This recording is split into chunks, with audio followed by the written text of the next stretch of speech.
buenas tardes. Un gusto estar con todos ustedes el día de hoy. Mi nombre es Roberto Venegas, presidente de la Junta Directiva de la Bolsa Nacional de Valores, y estaré compartiendo con todos ustedes como moderador de este interesante tema, inversiones temáticas. Nos acompaña un distinguido grupo que ya nos referiremos a él, y primero quisiera darle un agradecimiento a Mercado Valores por la invitación de participar en este evento. De parte de la Bolsa y en el mío propio, les extiendo una muy sincera felicitación por estos 45 años.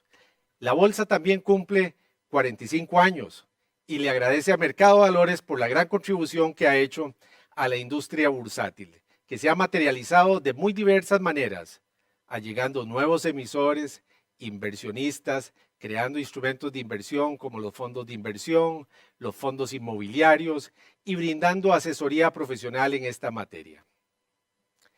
Hoy analizaremos qué son las inversiones temáticas, por qué se han vuelto tan atractivas y a quiénes están dirigidas. Las exposiciones sobre este importante tema y relevante estarán a cargo de Luis Ferreira, estratega de inversión de EFG Bank, y Roberto Gadala María, director de ventas y desarrollo de negocios de EFG Bank. Durante la presentación tendremos habilitado el chat para abordar todas sus consultas. Les agradecemos que las canalicen a través de esta vía y de esa manera trataremos de seleccionar algunas de ellas para hacérselas llegar a nuestros panelistas. Don Luis Ferreira, quien nos va a explicar sobre las diferentes estrategias de inversión temáticas, posee un PhD en Estrategia e Innovación en el Capella University y un MBA del Jack Welch Management Institute. Actualmente trabaja para EFG Capital en Estados Unidos como director del Grupo de Estrategia de Inversión. El señor Ferreira es un representante registrado en FINRA, responsable de analizar objetivos, determinar políticas estratégicas y tácticas de asignación de activos, seleccionar administradores de inversiones y revisar resultados de desempeño de las carteras de clientes. Anteriormente, el señor Ferreira trabajó en la ciudad de Nueva York como vicepresidente de Delta National Bank and Trust Company. Muchas gracias, Luis. Vamos a dar inicio con tu presentación. Hi, first of all, I'm very happy to be here. Thank you very much for the invitation, and congratulations for the 45 years of Banco de Valores. So,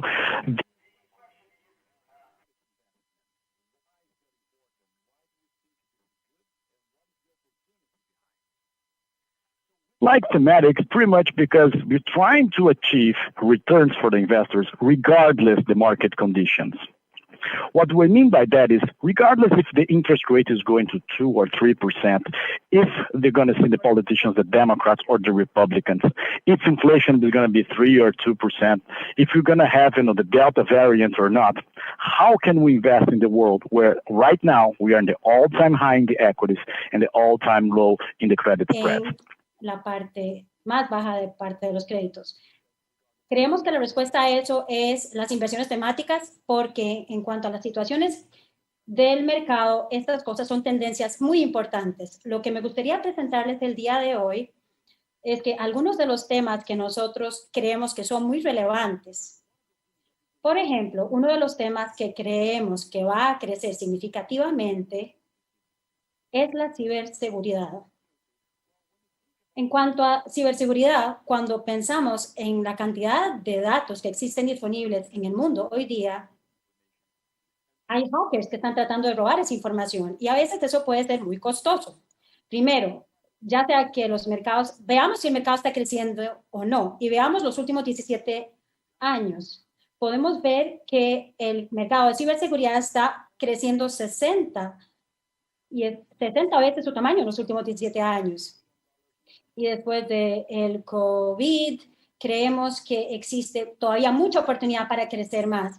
Y una evidencia es la cantidad de dinero que las compañías están dedicando a la protección de ciberseguridad. Por ejemplo, en los últimos 5 años, las compañías han estado dedicándole 70% más para la protección de ciberseguridad. Y una de las razones es que el costo de un ciberataque para una organización se calcula que puede andar en alrededor de $20 millones. Entonces, imagínense, son hackers entrando a los sistemas de la empresa y lo que hacen, vean todo el negocio que pueden perder, todos los clientes que podrían dejar de hacer negocios con ellos, así es que pueden perder muchísimo, en promedio, más o menos $20 millones. Así que como resultado se quieren proteger de esto. En adelante, la tendencia en la industria y una de las empresas de auditoría más grande ha empezado a preguntarle a las corporaciones, a las empresas, qué pensarían si estarían invirtiendo más o menos en ciberseguridad. Y después de preguntarle a 5,000 empresas, la respuesta fue una respuesta de el 90% de las organizaciones han dicho que invertirían más en ciberseguridad. ¿Pero cuánto más? Y parece que el 50% más de presupuesto en ciberseguridad. Así es que creemos que si vas a cualquier junta directiva de cualquier empresa y les preguntas si van a gastar o invertir más en ciberseguridad, es muy probable que dirán que invertirán más en ciberseguridad. Es por el aumento en el Internet de las cosas y definitivamente necesitamos más soluciones de ciberseguridad. Por ejemplo, Big Data, los vehículos autónomos, los asistentes virtuales, computación en la nube, todo eso tiene susceptibilidad a los ciberataques. Y finalmente, para concluir y decir por qué creemos que es tan importante, no se trata solamente para las empresas, también tiene que ver con las políticas de seguridad nacional. Por ejemplo, solamente aquí en los Estados Unidos, el gobierno pretende gastar o invertir más de 35% más en ciberseguridad. Y son $19,000 millones, que no se compara en nada en comparación al tamaño del mercado real.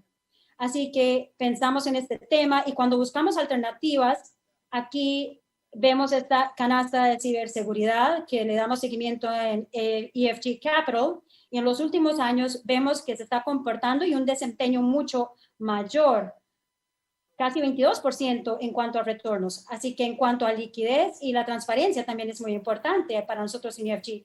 Y estas estrategias controlan eso. Otro tema que estamos viendo muy de cerca es el comercio electrónico, e-commerce. El e-commerce es algo que está creciendo muchísimo, pero esperamos que en los próximos 10 años esto se va a duplicar y les voy a contar por qué. Por ejemplo, aquí en los Estados Unidos, el porcentaje de las ventas en línea son aproximadamente el 15%. Y como lo pueden ver aquí en el cuadro, esto ha venido creciendo rápidamente, con una aceleración enorme en los últimos 3 años. Y después del COVID, ese crecimiento fue aún mayor. La pregunta es si esto va a continuar creciendo y creemos que la respuesta es que sí. ¿Cuál es la evidencia detrás de esto?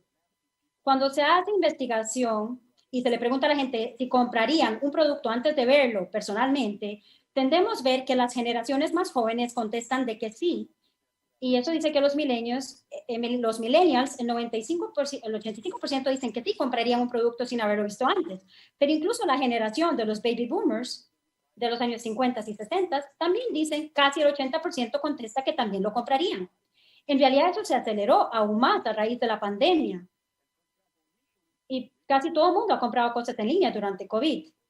Y de hecho, ahora vemos que el 15% de las ventas son en línea y las expectativas sería que llegaríamos como a 20% para el 2030, pero el COVID ha acelerado eso y es probable que se llegue a superar el 30%.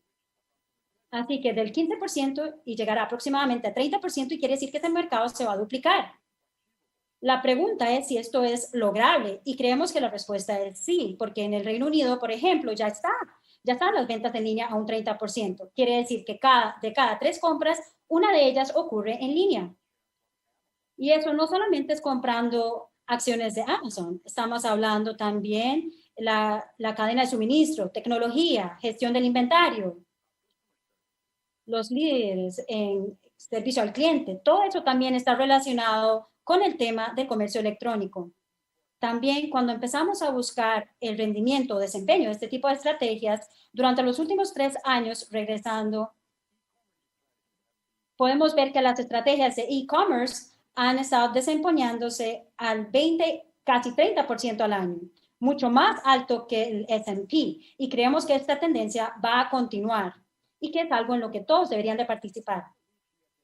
También creemos que existe una revolución ocurriendo hoy día y a los inicios de 1900, donde habían nuevas generaciones de gente rica y estamos tratando de respaldar eso con muchísima investigación y hay muchísimas personas alrededor del mundo haciendo estas investigaciones. En el tema de cloud computing o computación en la nube, bueno, ¿qué es nube? Cualquier cosa que tienen, cualquier dispositivo tiene que conectarse a la nube. Y la realidad es que no está en una nube en el cielo. Hay un dispositivo detrás que contiene toda la información que necesitamos. Y este también es un mercado que está creciendo muy rápidamente. En el 2018 era un crecimiento del 72% en este mercado. También las compañías están invirtiendo muchísimo más en cloud. En los últimos 2 años, las empresas están invirtiendo más del 30% en esto. Y gracias al COVID, la adopción, el ritmo de adopción está acelerando. Cuando pensamos en el tema de trabajar desde la casa, todo esto requiere de la computación en la nube. Y si pensamos en la cantidad de dispositivos que estarán conectados en el futuro, el mercado espera un significativo crecimiento. Por ejemplo, se cree que tenemos más o menos 20,000 millones de dispositivos conectados hoy día a la nube. Y uno puede preguntar, bueno, pero ¿cómo eso puede ser posible? Bueno, imagínense, todos los teléfonos conectados ahí, todas las computadoras, todas las tablets. Así que eso nos da una idea de cuántos hay, cuántos dispositivos. Pero en el futuro, esto puede llegar a 500,000 millones de dispositivos. ¿Y será posible? Pues imagínense, todos los autos que estén conectados luego en la nube o en esa nube de conectividad. Imagínense todos los relojes, los anteojos, incluso a veces el televisor. Imagínense el horno, el microondas, el aire acondicionado. Todo el Internet de las cosas, el Internet of Things, esa revolución conectada y definitivamente requiere de computación en la nube. Bueno, y se pueden preguntar, ¿será que contamos con la infraestructura para hacerlo? Pues actualmente no. Y eso nos lleva al siguiente tema, que es 5G, la sexta generación de conectividad. Así es que el desempeño de la nube, por ejemplo, desde el 2019, que es un tema bastante joven, a pesar de que se ha desarrollado muchísimo y va a crecer exponencialmente, ha tenido un rendimiento del 30% al año, también mucho mejor que el S&P. Y 5G, que es lo último que yo quisiera compartir con ustedes, es muy emocionante. Ahí vemos las conectividades, toda la conexión de los dispositivos y tener acceso a Internet. Para que tengan una idea de qué tan fuerte es este tema, regresemos a la tercera y cuarta generación, 3G y 4G. ¿Qué es eso? La tercera y cuarta generación era la conectividad del inalámbrico, el wireless. Así que el Wi-Fi que tienen en sus teléfonos se debía a la tercera y cuarta generación. La tecnología era tan poderosa y la gente, hoy día todo el mundo utiliza el Wi-Fi, que las compañías sugieren que compañías como Netflix solamente podrían crecer después de contar con esa tecnología. Imagínense ustedes tratando de ver Netflix sin un cableado inalámbrico, un Wi-Fi. El impacto en YouTube, una compañía que le pertenece a Google. Imagínense el impacto en Facebook. Nadie se conecta a Facebook en una desktop, en su computadora de escritorio. Nadie revisa su cuenta de Facebook a través de la computadora. Siempre está en el teléfono. Así es que gigantes de este tipo solamente han podido crecer basado en una conexión inalámbrica que salieron de la tercera y cuarta generación. Y ahora estamos hablando de la quinta generación, 5G. La pregunta es, ¿qué viene después? Así que solo para que tengan una idea de lo poderoso que puede ser eso y la infraestructura detrás de eso que es necesaria, en la que hay que invertir y todas las oportunidades que eso trae, en 5G hay más conectividad. Y piensen en la nube. Son 100 veces más de dispositivos. Así que si tienen una casa cableada y tienen a sus hijos, sus nietos y todos están conectando sus tablets, sus celulares y su televisor, la conexión bajaría y ya con 5G ya eso no caería. Además, es 100 veces más rápido. Así que podemos preguntar, ¿será que necesito una velocidad 100 veces más grande para ver Netflix? Pues está bien, pero imagínense, también en todos los autos que no tienen conductor, que necesitarán utilizar 5G. Así que cuando pensamos en los conductores, no solamente ustedes manejando y texteando al mismo tiempo, sino también el transporte de los bienes. Y el ejemplo de transportación, hoy con la generación 4G, un auto puede detenerse cuando tocas el botón y pedir que se detenga y se detiene en un segundo. Pero con 5G se detiene en menos de un segundo. Y eso se hace posible. Así que cuando la gente estaba preocupada de los accidentes, verán que es será menos probable que hayan accidentes con 5G. Y no solamente son los conductores que van a manejar, sino también el transporte de los bienes. Entonces, en Latinoamérica, cuando hacen, realmente pueden mejorar la distribución en los países de Latinoamérica.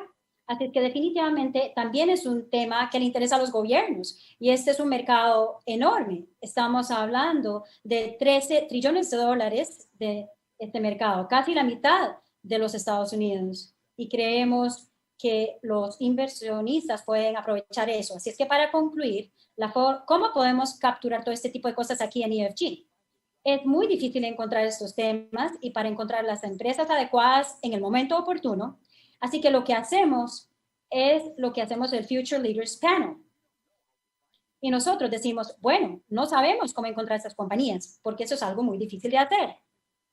Pero hemos ido a Harvard Business School, fuimos a MIT, fuimos a London Business School, también fuimos al INSEAD y preguntábamos cuáles son los mejores investigadores en innovación y que nos pueden ayudar a encontrar e identificar a esas compañías.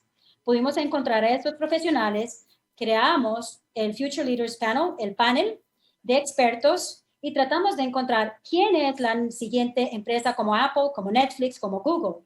Así que no solamente es capturar y aprovechar las oportunidades, sino también es encontrar las empresas, saber cuáles son las que están, probablemente empresas que van a morir por la nueva revolución de tecnología. Así es que esto es todo de mi parte y estoy abierto para responder preguntas. Gracias.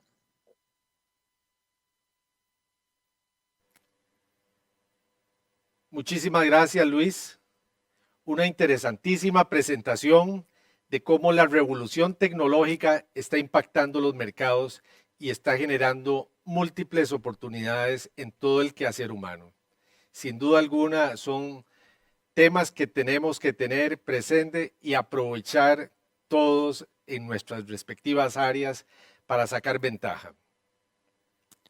Vamos a continuar de seguido con el señor Roberto Gadala María. Roberto nos hablará sobre el por qué los clientes están optando por las inversiones ESG, qué los está motivando. Roberto posee un MBA de la Universidad de Miami. Actualmente se desempeña como jefe regional de banca privada y director de clientes institucionales en las Américas del grupo bancario suizo EFG. En este cargo, el señor Gadala María supervisa los equipos de desarrollo comercial con más de 8.000 millones en activos de clientes en toda la región. Entre sus tareas está el asesorar a inversionistas privados e institucionales en la región latinoamericana, aportando su experiencia práctica en las áreas de banca internacional, desarrollo empresarial, comportamiento organizacional y estructuración de transacciones. Es experto en negociación, planificación comercial, banca internacional, gestión de activos, negociación de valores y financiamiento estructurado. Bienvenido. Muchas gracias, Roberto. Muchas gracias por la presentación, la introducción, y muchas gracias a Mercado de Valores por permitirnos participar en este foro tan importante y tan interesante. Curioso ver que Mercado de Valores tiene la misma trayectoria que la Bolsa de Valores en Costa Rica, algo que la verdad que me da mucho placer. La relación con Mercado ha sido muy extensa por muchos años y la verdad que muy bonito ver toda esta trayectoria de la bolsa y de mercado en el país. Yo quisiera tal vez, Roberto, sé que vamos a hablar de las inversiones ESG, que son inversiones tal vez con alguna conciencia social y de gobierno corporativo y demás. Vamos a hablar de eso en unos minutitos, pero me gustaría tal vez resaltar un poco algunas de las cosas que ha dicho Luis. Y en mi rol digamos, de director comercial de EFG, yo quiero resaltar la importancia de las inversiones temáticas también. Y por supuesto, vamos a hablar de lo que son las inversiones ESG después, pero en las inversiones temáticas, algo que siempre es importante tomar en cuenta es que aparte de lo que representa en el potencial de rendimiento para las cuentas de los clientes y las carteras, es importante entender que las inversiones temáticas tienen un lado subjetivo también, y es el lado de la relación con los clientes, es el lado de el inversionista identificarse con lo que está haciendo, porque a lo largo de los años, a ver, yo tengo una trayectoria ya de 20 años casi con EFG, y a lo largo de los años uno se va dando cuenta que el inversionista común es una persona que está enfocada en su día a día y que está enfocada en sus negocios y en crecer su patrimonio, y realmente el trabajo de los asesores de inversión es tratar de optimizar las carteras de los clientes. Y esto a veces se convierte en una tarea muy difícil si el inversor no sabe lo que estás haciendo y no entiende lo que estás haciendo como gestor. Entonces, las inversiones temáticas realmente proveen una manera de poder identificarnos con nuestros clientes, de poder explicar bien lo que estamos haciendo, más allá de lo que tal vez históricamente pueda ser digamos, una cartera manejada basada en la teoría moderna de portafolio o basada en las correlaciones históricas de diferentes instrumentos financieros o basada en ABC. Es muy aburrido. Son cosas técnicas, son cosas que el inversor tradicional típicamente te escucha, pero no siempre entiende, y no siempre entiende, digamos, los pormenores de todos estos temas técnicos. Sin embargo, cuando hablamos de inversiones temáticas y uno se puede sentar con un inversor y hablarle sobre precisamente los temas de momento, los temas que, digamos, pueden captivar la atención, no solo del inversor, sino del ecosistema mundial, ¿verdad? Entonces, cuando tienes como estos ejemplos que menciona Luis, la revolución 5G, cuando le hablas a un inversor sobre la revolución 5G, le explicas exactamente a qué te refieres, cómo puede influenciar, digamos, el mercado, cómo esto afecta o puede afectar el desempeño de las inversiones. Ese tipo de información es fácilmente digerible por los inversores. Entonces, yo quiero resaltar para los profesionales de la industria y para los clientes, los inversores que nos están viendo hoy, lo importante que es entender lo que está haciendo el gestor. Porque cuando nos hablan de correlaciones o nos hablan de temas técnicos, si no entendemos, preguntemos. Y si no entendemos, volvamos a preguntar. Es súper importante. Entonces, las inversiones temáticas nos permiten llegar a un punto de entendimiento, a un punto de asociación del cliente entre la estrategia que estás aplicando en la cartera y lo que el cliente ve en las noticias, habla con sus amigos en el club y demás. Esa conexión no solo genera una mejor relación entre el gestor y el inversor, sino que también en los momentos difíciles, porque vienen y hay, el inversor entiende lo que está haciendo y no tiene digamos, a un gestor operando en un estilo de caja negra donde el inversor no necesariamente entiende el por qué compramos Amazon o el por qué vendemos una empresa, tal vez voy a decir cualquiera, una GE, que tal vez de repente ya no está hoy en día digamos, al borde de las tendencias. Entonces, me gustaría recalcar eso porque realmente creo que es un punto importante y realmente las inversiones temáticas no son nuevas, no es algo del 2021 ni 2020. Inversiones temáticas han existido desde siempre. Lo que hoy en día estamos viendo es que se empaca el mensaje hacia el inversor dentro de un tema, valga la redundancia, que genera ese tipo de conexión y ese tipo de identificación entre el inversor y lo que está haciendo el gestor. Entonces, quería hacer esa aclaración porque yo sé que es un tema, a veces uno escucha de inversiones temáticas y piensa que es algo muy innovador. Yo creo que lo que es innovador es el poder comunicar las estrategias de una manera de alto nivel donde el inversor entiende qué es lo que estamos haciendo y por qué. Entonces, perdón, Roberto, quería hacer esa aclaración antes de entrar en tema de inversiones socialmente responsables, que son las ESG, y quería simplemente abordar un poco más en lo que mencionó Luis. Ahora, para fines de lo que son las inversiones ESG, yo quisiera también, si Luis me puede ayudar, hablar un poquito sobre cómo vemos nosotros ese espacio en EFG, yo tal vez lo puedo enmarcar de una manera un poco sencilla, y es que las inversiones ESG son inversiones con cierto nivel de responsabilidad social, con cierto nivel de conciencia en cuanto a en qué estamos invirtiendo, qué tipo de empresas estamos apoyando, qué tipo de empresas nuestro capital está haciendo, en qué tipo de empresas nuestro capital está siendo utilizado.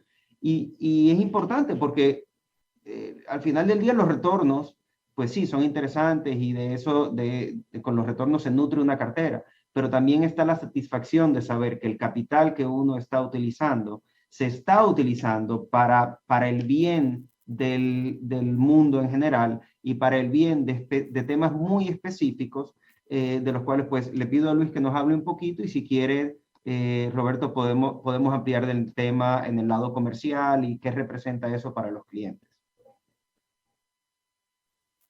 Perfecto. Me parece una muy buena idea, así es que démosle el espacio a don Luis de que nos amplíe sobre este aspecto particular. Absolutely. So thank you, Roberto, for asking that, because it's something that I'm very passionate about, ESG, environmental, social, and governance. Not only because, you know, when you have money, you want to make a work. Y no solamente tener dinero, pero también se puede hacer que el mundo sea un mejor lugar. También, si uno invierte en empresas que son socialmente responsables, es algo clave para nuestra generación. Lo que quiero decir es que es muy probable en los próximos 15 a 20 años, las empresas que están conscientes de eso quieren buscar eso, y eso es muy intuitivo. Por ejemplo, una compañía que no presta atención a la gobernanza y le pagan diferente a las mujeres y a los hombres, imagínense si esa persona va a los medios de comunicación social y habla de esta empresa, imagínense el impacto en la reputación de esa empresa. Así es que las empresas pueden ganar y perder clientes hoy día en el mundo en línea. Otro ejemplo son compañías que han hecho cosas malas, mucha contaminación para el ambiente. Entonces, si tenemos otra empresa que no contamina, pero produce un producto parecido, obviamente que la generación favorecerá hacer negocios con esas empresas. Entonces, a veces yo siento que estamos como en los 90s, en donde estamos viendo nuevas industrias naciendo. Por ejemplo, la historia del cambio climático. Por ejemplo, en el 2020 fue la primera vez jamás en la historia que las energías renovables generaron más megawatts que las energías de combustibles fósiles en los Estados Unidos. Así es que es algo bonito para involucrarse, y es una de las principales fuentes de energía en los Estados Unidos. Por supuesto, en el año 2020 tuvimos mucha recesión, el uso de la energía por parte de la gente fue mucho menor, pero la industria está creciendo y cada vez crecerá su importancia, y definitivamente creemos que hay muchas maneras de involucrarse ahí. Esta es la ecuación ambiental. Y también evidencia de la revolución de la comida. Si pensamos en todos los desperdicios y desechos que se generan para producir, por ejemplo, 1 kilo de carne, nuestra estimación es que para una finca con 2.500 vacas para generar eso, es el mismo nivel de desperdicio que una ciudad de más de 400,000 personas o habitantes. Entonces, 2.500 vacas generan más desperdicios y desechos que una ciudad de 400,000 personas. Así es que eso definitivamente no es sostenible si pensamos en maneras de producir comidas de una manera distinta. ¿Será que tenemos la solución para eso, y luego si las empresas lo pueden hacer de una mejor manera? Y la respuesta es sí. Y toda esa tecnología no solamente es para salvar el ambiente, sino finalmente vamos a estar comiendo comida muy contaminada. Y si pensamos en la revolución de las comidas que estamos viendo ahora, y si vemos en cosas que vienen de plantas con sabores similares, y si recordamos cuando descubrieron América, la gente estaba tratando de irse de Europa para ir a India para comprar todo lo que era pimienta, sal y todas las comidas. Así es que eso es algo que realmente motiva a la gente, los impulsa. Y estamos apenas en las etapas tempranas de las personas que están viendo las formas alternativas de darles sabor a las comidas, y definitivamente eso va a capturar más participación en el mercado. Recuerdo cuando yo estaba en Brasil y mi esposa era vegetariana, era muy difícil ir a un restaurante y conseguir una comida. Hoy día uno va y a veces consigues comidas que incluso tienen un sabor mejor que las que están llenas de proteínas. No quiere decir que tenemos que detener del todo de la proteína animal, pero podemos ver que es un mercado grandísimo y está creciendo muchísimo y tiene mucho margen para negocios. Así es que ahí vienen muchas oportunidades. Y cuando pensamos en ESG, no es solamente hacer que el mundo sea un lugar mejor, invertir dinero de manera responsablemente, pero también financiar iniciativas que serán muy relevantes en el futuro. Y mucha riqueza se va a crear y creemos que es una buena manera de hacerlo. Así que en ESG, cualquier negocio que hacemos, cualquier bono, fondo mutuo y acciones, todo tiene que ver con el espectro de ESG, porque si no estamos corriendo un riesgo, porque no es solamente algo interesante, sino también es una historia que tiene que ver con gestionar el riesgo. Una empresa que no tiene una política de ESG probablemente tendrá un rendimiento menor en el futuro. Muchas gracias, Roberto. Interesantísimo. Me encantó escuchar a Luis referirse precisamente sobre cómo la tecnología está impactando también esta revolución de emisiones, de beneficio ambiental y, por qué no, también social. Efectivamente, esta revolución tecnológica que se manifiesta en muchas formas de crecimiento del comercio, e-commerce, en las redes 5G, está simplificando mucho la vida de la humanidad. Y eso obviamente se está traduciendo en beneficios ambientales. Innegable, en Costa Rica estamos comprometidos muchísimo con todo el tema de las inversiones temáticas y sin duda será algo que continuaremos apoyando en el futuro. Permítame, si les parece, darles algunas de las preguntas que la audiencia nos está haciendo en estos momentos. Déjenme leer algunas de estas preguntas. Hay una pregunta para Luis, que es ¿cómo reaccionan las inversiones ESG ante los ciclos económicos? ¿Difieren mucho de instrumentos tradicionales? So the way that we understand how we should position ourselves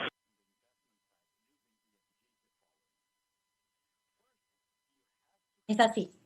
Primero, hay que tener una política, sin importar en dónde estamos en el ciclo. Tener una política de ESG hace que tu compañía sea mejor. Por ejemplo, si tienes una política de ESG en gobernanza, es muy probable que vas a gastar menos dinero en litigaciones legales. Quiere decir que tu margen va a ser más alto.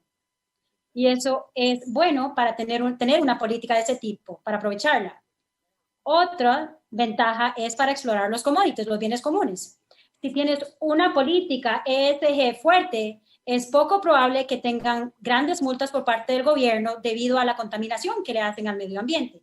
Como resultado, serás eficiente, tus márgenes serán más altos, tus ingresos serán mayores y probablemente el precio de tus acciones también será más alto. Así es que podemos ver el ciclo. En vez de ver el lugar en el ciclo, podemos ver cómo hacer que nuestra empresa sea más eficiente y como resultado tener múltiplos más altos y consecuentemente tener valoraciones más altas.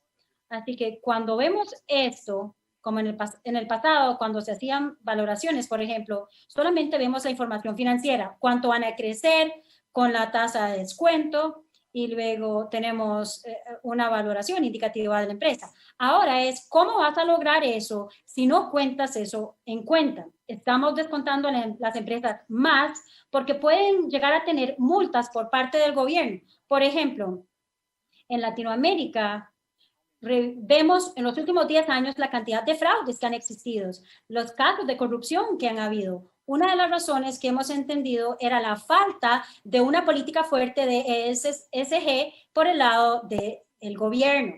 Así es que contar con eso ayuda o evita este tipo de cosas malas y ayuda a que la empresa se enfoque en el negocio.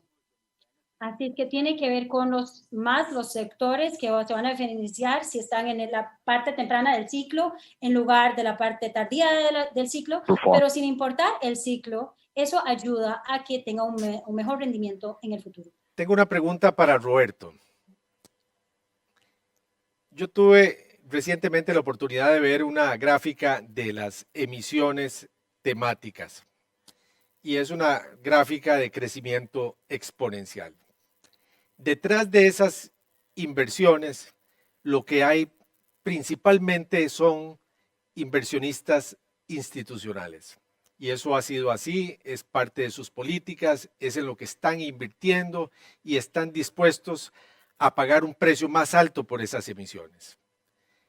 Quisiera, Roberto, que te refirieras a la tendencia que se está viendo a nivel del inversionista retail. Muchas gracias, Roberto. Bueno, las inversiones temáticas, como venimos hablando, que es diferente a ESG, por cierto. O sea, está la inversión temática de ESG, que es obviamente un tema, como venimos hablando, y que provee los beneficios que hemos mencionado. Y sí es verdad que en lo que es el tema de medio ambiente, responsabilidad social y gobernanza, las instituciones han sido los mayores participantes hasta ahora, precisamente por lo que mencioné hace un momento, los requerimientos internos que las juntas directivas, que el gobierno interno de estas instituciones requiere, pues les obliga de alguna manera a asignar un porcentaje del portafolio en inversiones de responsabilidad social y demás. Ese tema sí ha sido dominado por instituciones hoy en día, pero lo que hemos venido explicando y lo que Luis gentilmente nos ha expresado es que no hay un costo adicional para invertir, o sea, el invertir en empresas y en sectores que tienen, digamos, un nivel alto de responsabilidad social, no tiene un costo adicional, todo lo contrario. Nos hemos dado cuenta con lo largo del tiempo que estas empresas tienden a tener un desempeño mucho mejor que aquellas empresas que no tienen ese nivel de responsabilidad, precisamente por las mitigaciones de riesgo, precisamente por la demanda de este tipo de empresas, por lo cual es importante entender que hoy en día los inversores retail ya están bastante informados en cuanto a qué es, digamos, un ESG y en cuanto a los beneficios de invertir en empresas responsables. Pero ese tema es un tema. Ahora, cuando hablamos de todo lo que tiene que ver con inversiones temáticas en general, como veníamos hablando, la revolución 5G, cloud computing, ciberseguridad, food revolution, etcétera, etcétera. Tal vez puedo ilustrar, Roberto, los beneficios de una manera un poco diferente.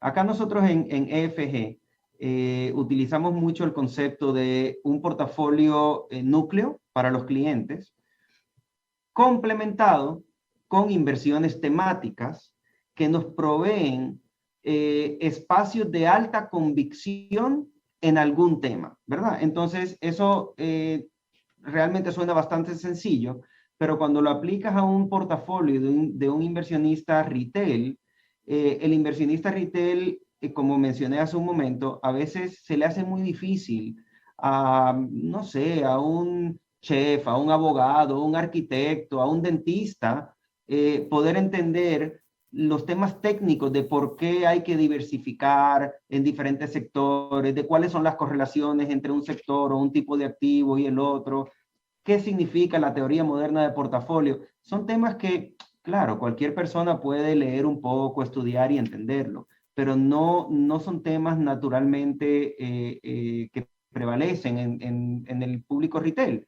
Entonces, ¿qué pasa? Que cuando tenemos carteras de inversores retail y esas carteras, uno puede de alguna manera tener un portafolio núcleo que sí va a cumplir con diversificación, va a cumplir con todos los, digamos, las estrategias históricas de armar una cartera de inversión bien armada.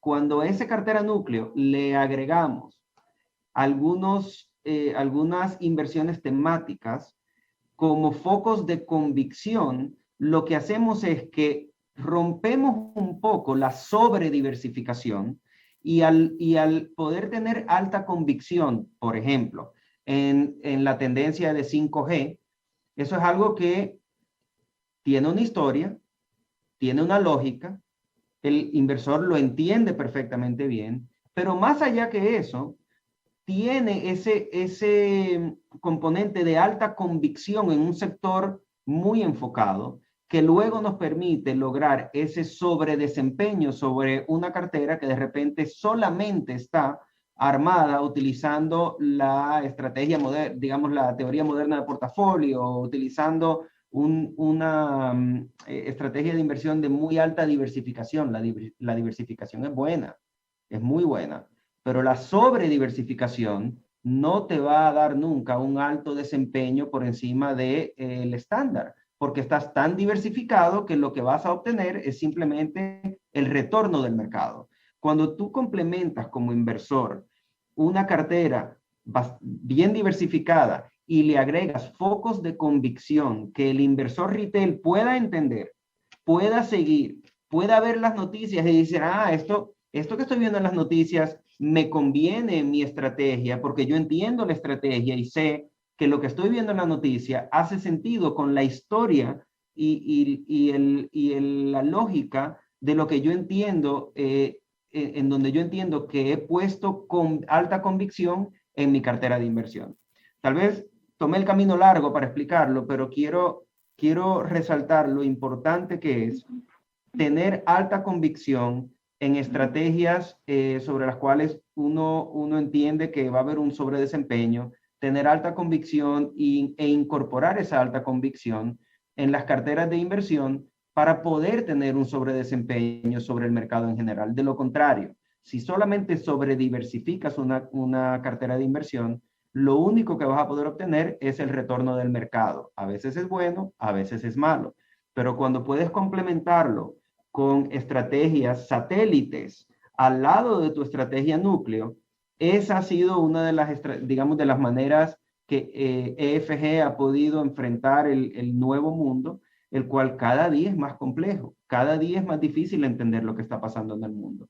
Por lo cual, quiero volver a recalcar que la relación entre el inversionista retail y el gestor de una cartera es supremamente importante, porque cultiva paciencia, cultiva entendimiento, y los inversores retail, cuando entienden lo que estás haciendo, al final del día esa relación perdura por el periodo de tiempo necesario para que cualquier estrategia de inversión tenga el desempeño esperado. Hay clientes retail que se desesperan, que no entienden lo que está pasando, que tal vez en una corrección de mercado piensan que tomaron la decisión equivocada porque no entienden lo que está pasando. Entonces, me parece que son puntos importantes y hoy en día forman parte central en cómo EFG maneja los portafolios de nuestros clientes. Muchas gracias, Roberto. Tengo una pregunta que la voy a contestar porque tiene que ver con el mercado local. ¿Cuál es la expectativa que podemos tener de emisiones temáticas? Bueno, en la bolsa ustedes saben que venimos impulsando el tema y la promoción de emisiones temáticas. Ya un emisor en la bolsa hizo la primera emisión de bonos verdes. Bien, debo informarles y me complace la verdad y aprovecho este foro muy importante para comentarles que el martes se aprobó en primer debate un proyecto de ley tendiente a fortalecer las emisiones temáticas. Este proyecto, muy bienvenido en la industria, creemos nosotros que va a ser la fuente de energía necesaria para impulsar el desarrollo de las emisiones temáticas. Así es que estamos a la espera de que se le dé segundo debate a este proyecto de ley que fue aprobado por unanimidad por los diputados. Bien, quiero darle un espacio, un minuto a cada uno de nuestros dos panelistas para que hagan una reflexión final. Comencemos con don Luis. Bueno, primeramente, muchísimas gracias por invitarme y felicitaciones por el evento. Estoy muy emocionado y orgulloso de ser parte de un grupo de gente que está pensando en cómo invertir de manera responsable y en el futuro pensar que el mundo sea un mejor lugar para vivir teniendo esta mentalidad. Y de nuevo, también podemos generar dinero y riqueza invirtiendo en etapas tempranas de eso, sin importar de las condiciones, sin importar si la inflación va a ser 4 o 5, sin importar si ganan los demócratas o los republicanos aquí en los Estados Unidos. El cambio climático es algo que está ocurriendo, sin importar si las tasas de interés suban o bajan. El cloud computer va a seguir siendo algo importante. Así que piensen en las inversiones temáticas para expresar estas nuevas tendencias y estaremos muy contentos en acompañarlos en este viaje. Roberto. Gracias. Gracias, Roberto. Bueno, repito lo que dice Luis. Muchísimas gracias por permitirnos esta intervención. Yo creo que si hay algo que pudiera comentar, que le quiero dejar específicamente a los inversores retail, específicamente a aquellas personas que nos están viendo para tratar de entender un poco mejor el mundo de las finanzas, acérquense a sus asesores. Entiendan lo que el asesor está haciendo, entiendan lo que está pasando en sus portafolios. Si no entienden, pregunten. Si no entienden, vuelvan a preguntar. Es muy importante que el inversor entienda lo que está pasando para que pueda tener la paciencia y que pueda seguir la estrategia marcada por cualquiera que sea su asesor.